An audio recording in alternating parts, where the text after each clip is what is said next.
है आज तक आपके साथ मैं हूं सईद अंसारी। स्वागत है आपका खबरदार में। तो आइए खबरदार में खबरों को सबसे पहले खबरदार की लेंस से खबरों को देख लेते हैं। भारत में ओमिक्रॉन के वेरिएंट से खतरे का अलार्म बज चुका है। शुक्रवार को हमारे देश में ओमिक्रॉन के 100 से ज्यादा केस दर्ज हो गए थे और आज यह आंकड़ा बढ़कर 113 हो चुका है। अब उत्तर प्रदेश में भी 2 केस सामने आ चुके हैं। ऐसे में प्रश्न ये कि कोरोना की तीसरी लहर की जो भविष्यवाणियां की जा रही हैं, क्या उनके सच होने का समय नजदीक आ चुका है? क्योंकि दुनिया के 90 से ज्यादा देशों में ओमिक्रॉन की पुष्टि हो चुकी है, जबकि ब्रिटेन में तो ओमिक्रॉन ने स्पीड पकड़ ली, जहां पिछले 3 दिनों से कोरोना के रिकॉर्ड केस दर्ज हो रहे हैं। तो आज हम आपको ओमिक्रॉन के खतरे से तो खबरदार करेंगे ही, साथ ही ब्रिटेन में ओमिक्रॉन के चाल चलन का पूरा विश्लेषण भी करेंगे, जो भारत के लिए केस स्टडी बन सकता है। इसके बाद हम आपको उत्तर प्रदेश लेकर चलेंगे, जहां चुनावी लहर जोर पकड़ने लगी है। आज प्रधानमंत्री नरेंद्र मोदी ने उत्तर प्रदेश को गंगा एक्सप्रेसवे की सौगात दी। पीएम मोदी ने आज उत्तर प्रदेश के शाहजहांपुर में करीब 600 किलोमीटर लंबे गंगा एक्सप्रेसवे की आधारशिला रखी। दिल्ली बॉर्डर से बलिया तक गंगा के किनारे 1020 किलोमीटर में ये एक्सप्रेसवे बनाए जाने का प्रस्ताव है, जो 2 चरणों में पूरा होगा। हम आपको इस एक्सप्रेसवे की पूरी प्रोजेक्ट रिपोर्ट भी आगे दिखाएंगे, लेकिन सबसे पहले हम आपको कोरोना के ओमिक्रॉन वेरिएंट से खबरदार करेंगे। भारत में आज ओमिक्रॉन की कुल संख्या 121 हो गई है। हमारे देश में अब तक 12 राज्यों में ओमिक्रॉन के मामले सामने आ चुके हैं। आज महाराष्ट्र में 8 नए ओमिक्रॉन के केस सामने आए, जिनमें से 4 मुंबई में, 3 सतारा में, 1 पुणे में मिला है। और अब महाराष्ट्र में ओमिक्रॉन संक्रमण के कुल 48 केस हो चुके हैं, जिनमें से 28 मामलों में मरीज ठीक भी हुए हैं। भारत में सबसे ज्यादा केस महाराष्ट्र से ही सामने आए हैं।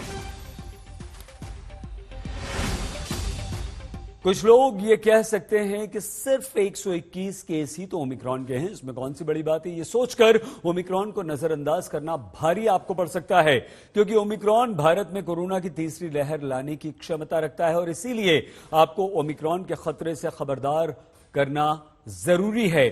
महाराष्ट्र के बाद ओमिक्रॉन के सबसे ज्यादा केस दिल्ली में हैं, जहां 22 मामले हैं। 17 केसेस के साथ तीसरे नंबर पर राजस्थान है। तेलंगाना और कर्नाटक में 8 और गुजरात में 7 केस हैं। केरल में 5, उत्तर प्रदेश में 2 केस हैं। इसके अलावा तमिलनाडु, आंध्र प्रदेश, पश्चिम बंगाल, चंडीगढ़ में भी ओमिक्रॉन दस्तक दे चुका है। तो क्या भारत में ओमिक्रॉन की लहर आना तय है? ये सवाल आपको थोड़ा हैरान कर सकता है, लेकिन इस सवाल से हम मुंह बिल्कुल नहीं चुरा सकते, क्योंकि ब्रिटेन, अमेरिका जैसे देशों का उदाहरण हमारे सामने है, जहां ओमिक्रॉन से स्थिति बिगड़नी शुरू हो चुकी है।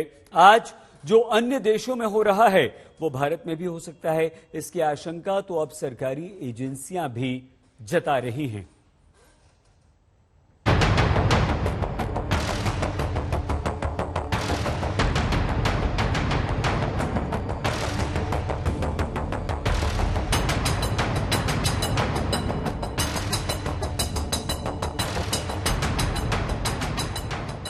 करीब 2 हफ्ते से एक भी दिन ऐसा नहीं जा रहा जब भारत में ओमिक्रॉन का नया केस न आया हो, और अब तो ओमिक्रॉन ने देश में रफ्तार पकड़ ली है। पहले केस के 15 दिन बाद शुक्रवार को एक दिन में ओमिक्रॉन के सबसे ज्यादा केस सामने आए। महज 48 घंटे के भीतर 34 केस आने से लग रहा है कि अब और चूक भारी पड़ सकती है। देश में ओमिक्रॉन वेरिएंट से संक्रमित मरीजों की संख्या 121 हो चुकी है। सबसे ज्यादा 48 मरीज महाराष्ट्र में है। इसके बाद दिल्ली में 12 नए मरीज आने के बाद कुल मरीजों की तादाद बढ़कर 22 हो गई है। राजस्थान में 17, तेलंगाना में 8, कर्नाटक में 8, केरल में 5 और गुजरात में 5 मरीज मिल चुके हैं। और अब उत्तर प्रदेश में ओमिक्रॉन की एंट्री हो चुकी है, जहां गाजियाबाद में 2 मरीज मिले हैं। जो भी WHO का डाटा हमारे पास आया है, साउथ अफ्रीका का या दूसरा यूरोप से जो डाटा आया है, उसके अनुसार ये पेशेंट बहुत हल्के लक्षण के साथ आते हैं। और हमने भी 20 जो पेशेंट हमारे पास आए हैं अभी तक, पहले दिसंबर से और अभी तक, उनमें हमने देखा है कि सिर्फ 2 पेशेंट ऐसे थे जिनको लक्षण थे। 18 पेशेंट को बिल्कुल कोई भी लक्षण नहीं थे, यानी कि एसिम्टोमेटिक थे, ना बुखार था, ना रेस्पिरेटरी सिम्टम्स थे, और वो पूर्ण रूप से स्वस्थ थे। खाली उनका RT-PCR पॉजिटिव था, और जब हमारे पास उनको अस्पताल में भर्ती किया आइसोलेशन वार्ड में, और हमने फर्दर टेस्टिंग की उनकी, तो उनमें पाया गया कि उसमें ओमिक्रॉन है, डेल्टा नहीं है। और हमने देखा कि ज्यादातर पेशेंट जो यहाँ से डिस्चार्ज, 10 पेशेंट हमारे यहाँ से डिस्चार्ज होकर जा चुके, 10 मरीज ओमिक्रॉन के डिस्चार्ज हो चुके हैं। ये लोगों के लिए जानना जरूरी। तो उनके हाल क्या थे? 10 में से एक पेशेंट तो शुरू में जो मैंने बताया कि हल्का बुखार था और वो 3 दिन में ही ठीक हो गया था। 3 दिन में ही ठीक हो गए वो? जी हाँ, उसका हमने सारे एक्सरे और ब्लड टेस्ट किए, वो बिल्कुल नॉर्मल थे, उनको कोई भी कॉम्प्लिकेशन नहीं थी। भारत में भी ओमिक्रॉन संक्रमण का वही ट्रेंड दिख रहा है जो पूरी दुनिया में है। चाहे वैक्सीन लगी हो या ना लगी हो, दोनों ही तरह के लोग ओमिक्रॉन वेरिएंट की चपेट में आए हैं। अमेरिका से मुंबई आया 29 साल का एक शख्स ओमिक्रॉन पॉजिटिव निकला है। उसे फाइजर की कोरोना वैक्सीन के 3 डोज लगी हुई हैं। दिल्ली में मिले ओमिक्रॉन वेरिएंट के 20 में से 18 मरीज वैक्सीन की दोनों डोज लगवा चुके हैं, जबकि 2 मरीजों ने एक डोज लगवाया है। भारत में अब तक ओमिक्रॉन के जितने केस मिले हैं उसमें ज्यादातर ने वैक्सीन की दोनों डोज लगवा ली है। ભારત સરકાર અને રાજ્ય સરકાર ખૂબ જ સતર્કતાથી વર્તી રહી છે। રોજ સવારે એક્સપર્ટ લોકો સાથે અમારી મીટિંગ થાય છે। વૈશ્વિક સ્થિતિ, દેશની સ્થિતિ, ટેસ્ટિંગ, વિદેશથી આવતા નાગરિકો, એમનું સર્વેલન્સ વગેરે ડે ટુ ડે એની સમીક્ષા થાય છે।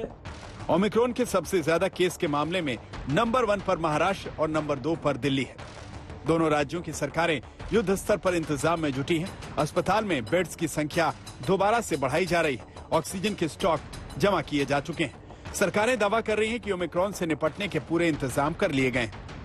दुनिया में हर दिन 1-1 लाख केस आने लगे 2 करोड़ की आबादी में।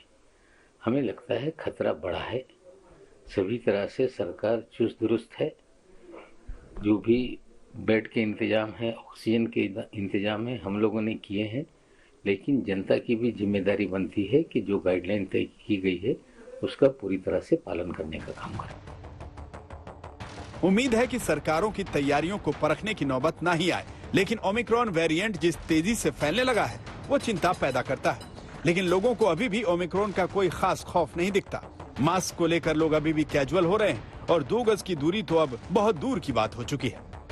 तो प्रोविजन यही है कि एक तो भाई जो भीड़ भाड़ से बचो, दूसरा मैंने तो ऑलरेडी मेरी पूरी फैमिली में दोनों वैक्सीन लगा रखी हैं और कोशिश यही करता हूँ कि मैं मास्क लगा के रखता हूँ हर टाइम।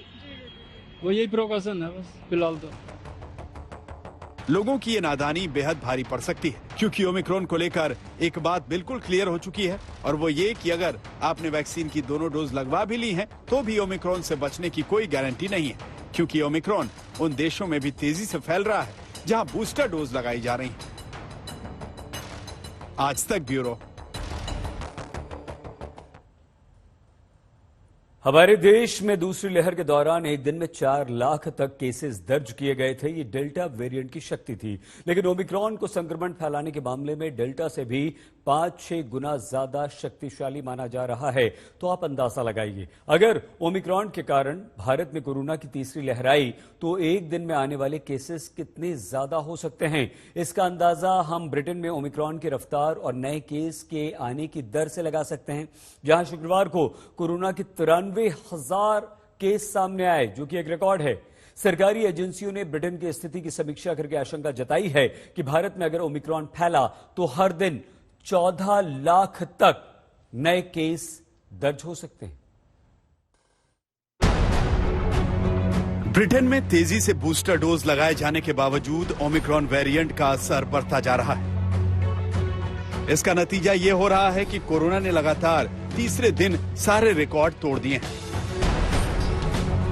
ब्रिटेन में शुक्रवार को 93,045 नए मामले सामने आए, जो पूरे कोरोना काल में ब्रिटेन में एक दिन में दर्ज किया गया सबसे बड़ा आंकड़ा है, जिसमें से ओमिक्रॉन के 3,201 केस हैं। ये ओमिक्रॉन की पहचान होने के बाद ब्रिटेन में एक दिन में मिले सबसे ज्यादा केस हैं। इससे पहले गुरुवार को भी 28,000 केस सामने आए थे और अब तक ब्रिटेन में ओमिक्रॉन वेरिएंट के कुल मामले 14,909 हो चुके हैं। लगातार तीसरे दिन ब्रिटेन में सबसे ज्यादा मामलों का रिकॉर्ड बना है। इसके साथ ही अब तक कोरोना संक्रमण के कुल केस 1 करोड़ 20 लाख से ज्यादा हो चुके हैं। ओमिक्रॉन की वजह से ब्रिटेन कोरोना की नई सुनामी के मुहाने पर खड़ा है। This is a really serious threat at the moment. How big a threat? There are several things we don't know, but all the things that we do know are bad.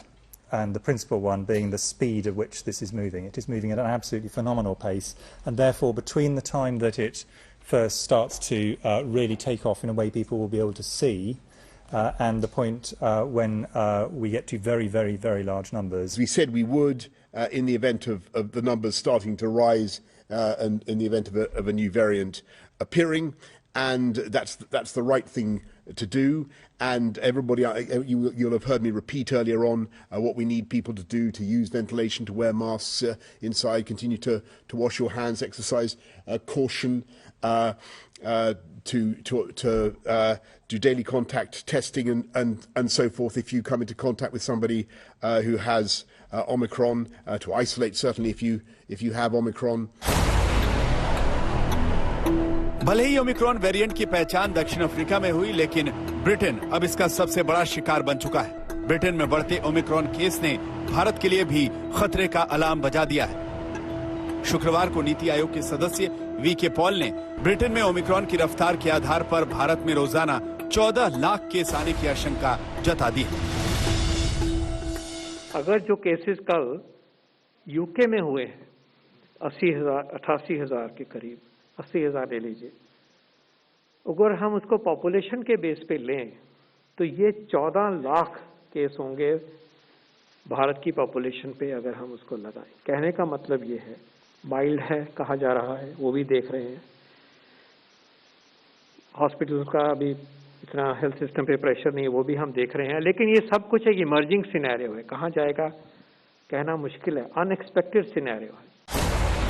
Omicron variant Bharat की तीसरी लहर का जिम्मेदार बन सकता है, इसमें कोई दो राय नहीं। सिर्फ ब्रिटेन ही नहीं बल्कि यूरोप और अमेरिका से लेकर अफ्रीका तक में ओमिक्रॉन की वजह से कोरोना के केस तेजी से बढ़ रहे हैं। और अब मॉडर्ना वैक्सीन के chief medical officer doctor Paul button ने ओमिक्रॉन को लेकर नई चेतावनी दी है। ओमिक्रॉन और डेल्टा वेरिएंट मिलकर एक नए सुपर वेरिएंट में बदलने का खतरा बढ़ गया है। डेल्टा और ओमिक्रॉन वेरिएंट से एक साथ संक्रमित होने पर ऐसा हो सकता है। दक्षिण अफ्रीका में ऐसे केस मिले हैं जिसमें दोनों वेरिएंट्स के संक्रमण की संभावना मिली, यानी भविष्य में ओमिक्रॉन से भी ज्यादा घातक वेरिएंट दुनिया पर अटैक कर सकता है। एक ब्रिटिश पार्लियामेंट में बहुत रिस्पॉन्सिबल व्यक्ति ने, जो मॉडर्ना कंपनी से जो टीका बनाती है वर्ल्ड का, उससे संबंधित हैं और उनका नाम है डॉक्टर पॉल बर्टन। उन्होंने ग्रिम पिक्चर पेस्ट की है। ग्रिम पिक्चर पेश करने का मतलब ये, उन्होंने संभावना व्यक्त की है कि अगर भविष्य में केसेस बढ़ते हैं और डेल्टा वायरस और ओमिक्रॉन वायरस आपस में सुपर इम्पोज हो जाते हैं, इनकी जो जेनेटिक कॉम्पोजिशन है वो एक दूसरे में सुपर इम्पोज होके कोई नया वायरस बन जाता है, तो ये एक बहुत ही खतरनाक कॉम्बिनेशन होगा। इसलिए उन्होंने इसका नाम सुपर वायरस दिया है। और सुपर वायरस का मतलब ये है कि ये ऐसा वायरस का स्ट्रेन होगा जो अभी तक हमने न पहचाना है, न उसको नंबर दिया है और न इसके केसेस अभी देखने में आए। ये स्पेकुलेशन है, ऐसा अभी हुआ नहीं है, ऐसा हो सकता है। ओमिक्रॉन वेरिएंट ने दुनिया को एक बार फिर मुश्किल में ला खड़ा किया है। एक तो मौजूदा वैक्सीन की दोनों डोज बेहद कम कारगर साबित हो रही हैं। दूसरा, बूस्टर डोज भी ओमिक्रॉन को रोकने में बहुत ज्यादा सफल नहीं हो पा रहे। तीसरा, ओमिक्रॉन वेरिएंट से बच्चों में भी कोरोना संक्रमण के केस तेजी से बढ़े। भारत में ओमिक्रॉन वेरिएंट के भले ही अन्य देशों के मुकाबले केसेस कम हो, लेकिन अगर हालात बेकाबू हुए तो दूसरी लहर से भी बड़ी त्रासदी आ सकती है। ब्रिटेन का एग्जाम्पल हमारे सामने है। आज तक ब्यूरो। ओमिक्रॉन जिस तेजी के साथ दुनिया भर में अपने पांव पसार रहा है, उससे दो बातें हमें पता चलती हैं। पहली ये कि इसके फैलने की रफ्तार पिछले सभी वेरिएंट से कई गुना ज्यादा है, लेकिन गनीमत इस बात की है कि इस वेरिएंट यानी कि ओमिक्रॉन में गंभीर बीमार करने की शक्ति बहुत कम है। लेकिन आखिर इस नए वेरिएंट ओमिक्रॉन में ऐसा क्या है जो इतनी तेजी से फैल रहा है? इसका जवाब तलाशने वाली हमारी ये रिपोर्ट आप देखिए।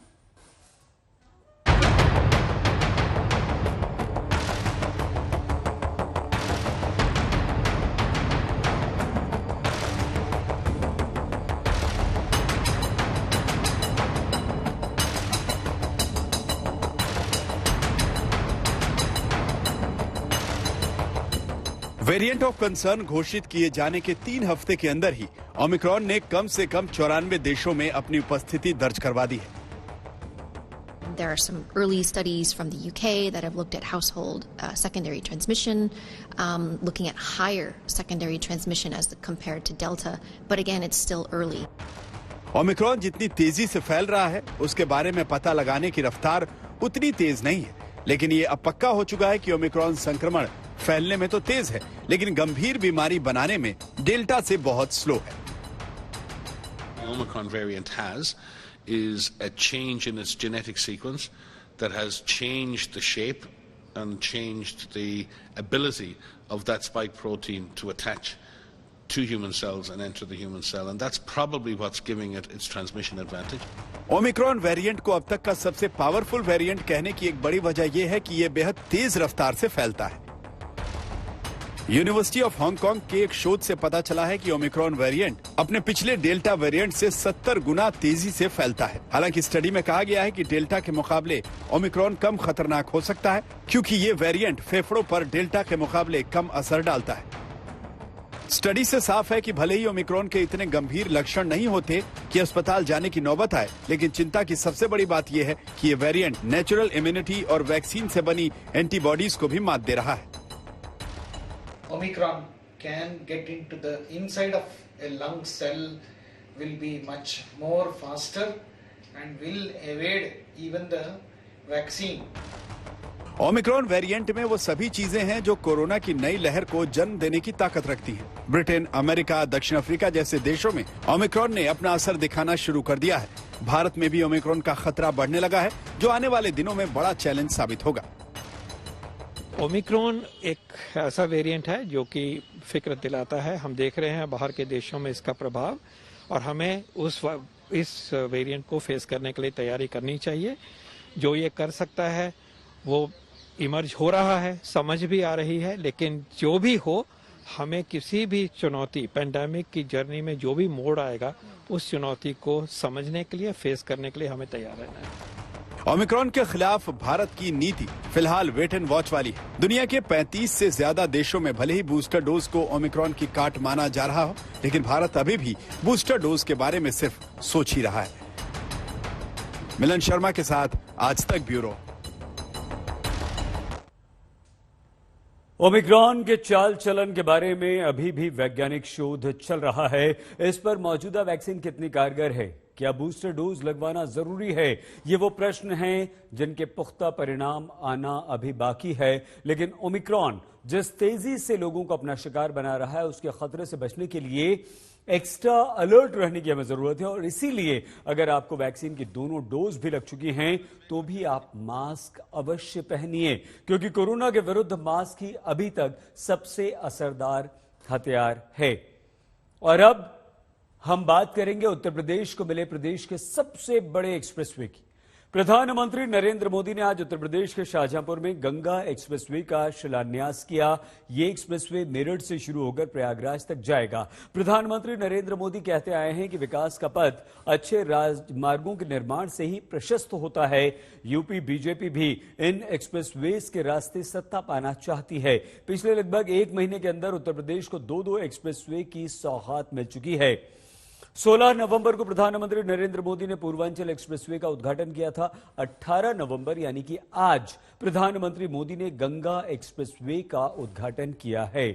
योगी आदित्यनाथ के कार्यकाल में फिलहाल उत्तर प्रदेश को 4 एक्सप्रेसवे मिले हैं, जिनमें से एक पूर्वांचल एक्सप्रेसवे है, जहां वायुसेना के सबसे बड़े विमान हरक्यूलिस से उतरकर प्रधानमंत्री नरेंद्र मोदी ने इसका उद्घाटन किया था। यह लखनऊ से गाजीपुर तक जाता है। आज प्रधानमंत्री नरेंद्र मोदी ने गंगा एक्सप्रेसवे का शिलान्यास किया। यह मेरठ से प्रयागराज तक जाता है। इसके अलावा आने वाले दिनों में चित्रकूट बुंदेलखंड एक्सप्रेसवे का भी उद्घाटन होना है।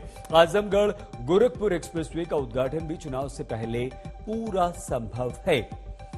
तो पूर्वांचल एक्सप्रेसवे के उद्घाटन के समय वायुसेना का जलवा हमने सभी ने देखा। आज गंगा एक्सप्रेसवे के शिलान्यास में भी बेहद रंगारंग कार्यक्रम हुआ। प्रधानमंत्री नरेंद्र मोदी ने शिलान्यास के बाद जनता को संबोधित किया और इस संबोधन के द्वारा उन्होंने ये संदेश दिया कि यूपी प्लस योगी मतलब बहुत उपयोगी।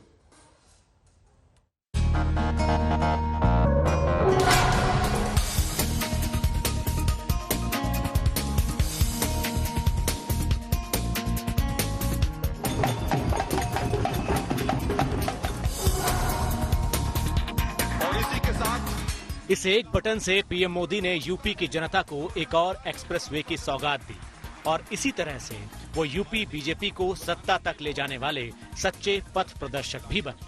शाहजहांपुर की पवित्र भूमि में अगले महीने मुमकिन है कि विधानसभा चुनावों की अधिसूचना जारी हो जाए और उससे पहले योगी सरकार चाहती है कि लंबित पड़े सारे काम निपटा लिए जाएं और उसमें सबसे जरूरी हैं वो एक्सप्रेसवे जिनके उद्घाटन या शिलान्यास होने थे। कर्तव्य पारायण मुख्यमंत्री माननीय श्री योगी आदित्यनाथ।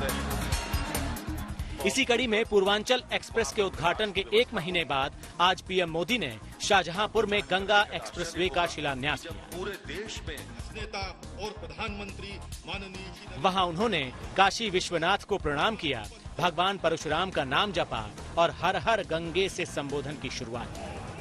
श्री बाबा विश्वनाथ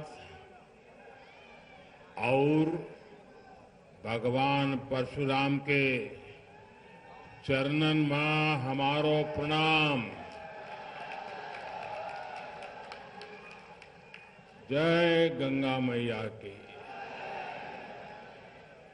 हर हर गंगे। यूपी को मिलने वाला ये गंगा एक्सप्रेसवे प्रदेश का सबसे बड़ा एक्सप्रेसवे है। ये पूर्वी और पश्चिमी यूपी को एक रास्ते पर लाता है। देखा जाए तो इसकी मदद से दिल्ली से प्रयागराज की दूरी मात्र 8 घंटे के करीब रह जाएगी। 6 से 8 लेन के गंगा एक्सप्रेसवे की कुल लंबाई 594 किलोमीटर है। ये रास्ता उत्तर प्रदेश के 12 जिलों से होकर गुजरेगा। इन 12 जिलों के करीब 500 गांव इस एक्सप्रेसवे के करीब बसे हैं। इस एक्सप्रेसवे को बनाने में 36,000 करोड़ रुपए खर्च होंगे, जो लागत के हिसाब से काफी कम माने जा रहे हैं। उम्मीद की जा रही है कि ये एक्सप्रेसवे 3 साल में तैयार हो जाएगा, यानी दिसंबर 2024 में इसका भी उद्घाटन हो सकता है। देश के कुछ खास एक्सप्रेसवे की तरह ही इस पर भी एयर स्ट्रिप बनाई जाएगी। मौका तो था गंगा एक्सप्रेसवे के शिलान्यास का, लेकिन प्रधानमंत्री ने आज इस मौके पर 2 खास बातें कही। यूपी प्लस योगी बहुत ही उपयोगी। उन्होंने इस बात को कई बार दोहराया, यानी कि साफ कर दिया कि योगी और यूपी अब पर्याय बन चुके हैं। आपको याद होगा कि पूर्वांचल एक्सप्रेसवे पर पीएम मोदी वायुसेना के विमान हरक्यूलिस से लैंड हुए थे और उस एक्सप्रेसवे पर वायुसेना के कई विमानों ने भी टचडाउन एक्सरसाइज की थी। ठीक उसी तरह से गंगा एक्सप्रेसवे पर भी वायुसेना के विमान उतर सकेंगे। गंगा एक्सप्रेसवे बनने के बाद यूपी में 4 एक्सप्रेसवे ऐसे हो जाएंगे जहां वायुसेना अपने विमान की लैंडिंग और टेक ऑफ कर सकती है, जिसमें पहला है यमुना एक्सप्रेसवे, जहां मथुरा के पास स्ट्रिप बनी है। दूसरा है लखनऊ आगरा एक्सप्रेसवे, जहां बांगरमऊ के पास एयर स्ट्रिप है। तीसरा है पूर्वांचल एक्सप्रेसवे, जहां सुल्तानपुर के पास एयर स्ट्रिप बनाई गई है। और चौथा होगा गंगा एक्सप्रेसवे, जहां शाहजहांपुर में एयर स्ट्रिप बनाई जाएगी। जो सोलर एनर्जी है, सौर ऊर्जा है। आज जब पीएम मोदी शाहजहांपुर पहुंचे तो उन्होंने सबसे पहले खास तौर से तैयार किए गए गंगा एक्सप्रेसवे के मॉडल का निरीक्षण किया। पीएम मोदी के साथ योगी आदित्यनाथ और इस एक्सप्रेसवे से जुड़े अधिकारी थे, जो इसकी कार्य योजनाओं के बारे में पीएम मोदी को बता रहे थे। आज उत्तर प्रदेश के सबसे बड़े एक्सप्रेसवे गंगा एक्सप्रेसवे पर काम शुरू हो रहा है। गंगा एक्सप्रेसवे भी यूपी की प्रगति के नए द्वार खोलेगा। जहां तक गंगा एक्सप्रेसवे के रूट की बात है तो पूर्वी और पश्चिमी यूपी को ये जोड़ता है। मेरठ के बिजौली गांव के पास से एक्सप्रेसवे शुरू होगा, फिर हापुड़, बुलंदशहर, अमरोहा, संभल, बदायूं, शाहजहांपुर, हरदोई, उन्नाव, रायबरेली और प्रतापगढ़ होते हुए प्रयागराज तक जाएगा। जो उम्मीद सरकार कर रही है, वही उम्मीद वो लोग भी कर रहे हैं जो इस एक्सप्रेसवे के किनारे बसे गांवों या शहरों में रहते हैं। इस हाईवे की मदद से उनके लिए अब दिल्ली दूर नहीं है। प्रधानमंत्री नरेंद्र मोदी द्वारा पूर्वांचल एक्सप्रेसवे के बाद अब गंगा एक्सप्रेसवे के शिलान्यास के जरिए पश्चिम का पूर्व से मिलन होगा। लेकिन ये किसानों के लिए और स्थानीय लोगों के लिए कैसे फायदेमंद हो सकता है, ये जानते हैं यहाँ के स्थानीय लोगों से। हमारे साथ में प्रधानमंत्री को सुनने के लिए कई किसान, कई स्थानीय लोग पहुंचे हैं। और क्या इससे फायदा होने वाला है, क्योंकि इंडस्ट्रियल कॉरिडोर भी इससे जुड़ेगा, तमाम चीजें हैं, आपको क्या लग रहा है? हमारा आने जाने में सुविधा होगी। जहाँ 1 घंटे में पहुँचते थे वहाँ इस समय आधा घंटे में पहुँच जाएंगे। आने जाने में बहुत सुविधा होगी, जाने में आसानी होगी जी। तो ये बताइए कि ये एक्सप्रेसवे से अब माल ले जाना आसान होगा क्या? आसान होगा, वो आसान होगा। हाँ, जरूरत थी इसकी, पहले दिक्कतें थी। हाँ, दिक्कतें पहले तो बहुत दिक्कतें थी। लड़िया से जाता था, अब ट्राली से जाता है, तो ये तो आसानी है भाई। गंगा एक्सप्रेसवे बनेगा, उससे बहुत ज्यादा सुधार आएगा। हमारे जो आसपास के जो एरिया हैं उसमें इंडस्ट्रियल एरिया भी बढ़ेंगे उससे बहुत ज्यादा, और जिससे बहुत ज्यादा सुधार आएगा उसमें। शिलान्यास कार्यक्रम से पहले लोक कलाकार भी शाहजहांपुर पहुंचे और इस कार्यक्रम में हिस्सा लिया और अपनी खुशी अलग तरीके से जाहिर की। उत्तर प्रदेश में विकास को लेकर के लगातार जिस तरीके की तस्वीर दिखाई देती है, और ये विकास सिर्फ औद्योगिक ही नहीं, सांस्कृतिक भी है, क्योंकि संस्कृतियों का जो मिलन है उसको रफ्तार देने के लिए विकास की जरूरत होती है। और एक्सप्रेसवे, जो गंगा एक्सप्रेसवे है, जो कि 594 किलोमीटर का होगा, वो यूपी के पश्चिमी इलाके यानी कि मेरठ को पूरब यानी कि प्रयागराज तक जोड़ेगा। लोग कलाकार हमारे साथ हैं, इनसे बात करते हैं। कहाँ से आए आप? हम झांसी से आए, बुंदेलखंड से। कौन सा नृत्य दिखा रहे हैं? कौन सा नृत्य? ये हमारे बुंदेलखंड का पारंपरिक लोकराई नृत्य है। क्या नाम है आपका? कहाँ से आए? पल्लवी थी, लखनऊ से आए, उत्तर प्रदेश। कौन सा डांस दिखा रहे हैं? कौन सा? अवधि। हाँ। कितना इंतजार था आज के कार्यक्रम के? बहुत इंतजार था, हम बहुत एक्साइटेड थे इसके लिए, और बहुत अच्छा लग रहा है यहाँ पे हम लोग को करके अपनी परफॉर्मेंस। यूपी विधानसभा चुनावों में एक्सप्रेसवे महत्वपूर्ण भूमिका निभाएगा, ये तय है।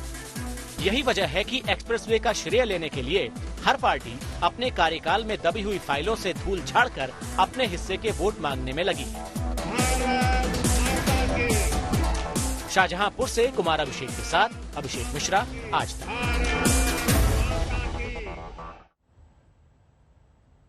प्रधानमंत्री नरेंद्र मोदी ने आज गंगा एक्सप्रेसवे का शिलान्यास कर दिया। उत्तर प्रदेश के लोगों को उम्मीद है कि अगले 3 साल में यह बनकर तैयार हो जाएगा। तैयार होने के बाद यह एक्सप्रेसवे कैसा दिखेगा, इसे लेकर शाहजहांपुर में एक मॉडल तैयार किया गया था। प्रधानमंत्री मोदी भी जब शाहजहांपुर पहुंचे तो सबसे पहले उन्हें यही मॉडल दिखाया गया। आइए हम आपको उसी मॉडल का निरीक्षण करवाते हैं। शुरुआत होगी मेरठ से, क्योंकि 594 किलोमीटर का ये जो एक्सप्रेसवे होगा, जो कि उत्तर प्रदेश का सबसे बड़ा होने वाला है, ये कई महत्वपूर्ण स्थानों को जोड़ेगा। मेरठ में शहीद स्मारक, जिसका यहाँ पे खूबसूरत मॉडल बना है, उसको जोड़ेगा। उसके बाद अगर आप आगे आते हैं तो हम आपको दिखाते हैं इस तरफ, यानी कि हापुड़ में गढ़मुक्तेश्वर को जोड़ता है हुआ ये एक्सप्रेसवे होगा। उसके आगे, हापुड़ के आगे अगला जो शहर या जिला होगा वो बुलंदशहर का होगा, जहां पे प्रस्तावित इंडस्ट्रियल कॉरिडोर बनना है, उसको ये सीधे तौर पर जोड़ेगा। काफी महत्वपूर्ण है, क्योंकि सिर्फ विकास की योजनाओं को ही नहीं जोड़ा जा रहा है, बल्कि धार्मिक स्थानों और अन्य जगहों को भी जोड़ा जाएगा। उसके बाद अमरोहा आप पहुंचेंगे, जहां पर वासुदेव मंदिर, जो कि बहुत ही प्रसिद्ध मंदिर है वहां का, अमरोहा का, वहां के दर्शन करना भी बहुत सुलभ हो जाएगा इस एक्सप्रेसवे के जरिए। आप यहां से जब आपका काफिला आगे की तरफ बढ़ेगा और आप आगे अपनी यात्रा लेके जाएंगे तो आप पहुंचेंगे संभल में। संभल, जो कि कैला देवी मंदिर के लिए मशहूर है, वो भी इसी एक्सप्रेसवे से जुड़ जाएगा, जिससे आने वाले समय में लोगों को आसानी होगी। उसके बाद अगला जो पड़ाव होगा वो होगा बदायूं का, क्योंकि बदायूं में भी इंडस्ट्रियल कॉरिडोर प्रस्तावित है, जो खास तौर पर काफी महत्वपूर्ण होने वाला है। उसके बाद अगर हम आगे की तरफ बढ़ेंगे तो आप देख सकते हैं यहाँ पर हनुमंत धाम, जो कि महत्वपूर्ण एक स्थान है, वो भी जुड़ने वाला है। और उसके साथ ही साथ खास तौर पे शाहजहांपुर, जहां इस कार्यक्रम को किया जा रहा है, वहां पे एयर स्ट्रिप 3.5 किलोमीटर की एयर स्ट्रिप प्रस्तावित है, जो कि बननी है। और ये एयर स्ट्रिप सीधे तौर पर, जिस तरीके से हमने देखा कि पूर्वांचल एक्सप्रेसवे पर भी किस तरीके से इसका टेस्ट हुआ था, उसके हिसाब से ये एक्सप्रेसवे भी कहीं ना कहीं उस पूरी सुविधा के साथ में लैस होगा। आगे और बढ़ेंगे तो आपको शाहजहांपुर का ही जो प्रस्तावित इंडस्ट्रियल कॉरिडोर है वो भी इसे जोड़ेगा।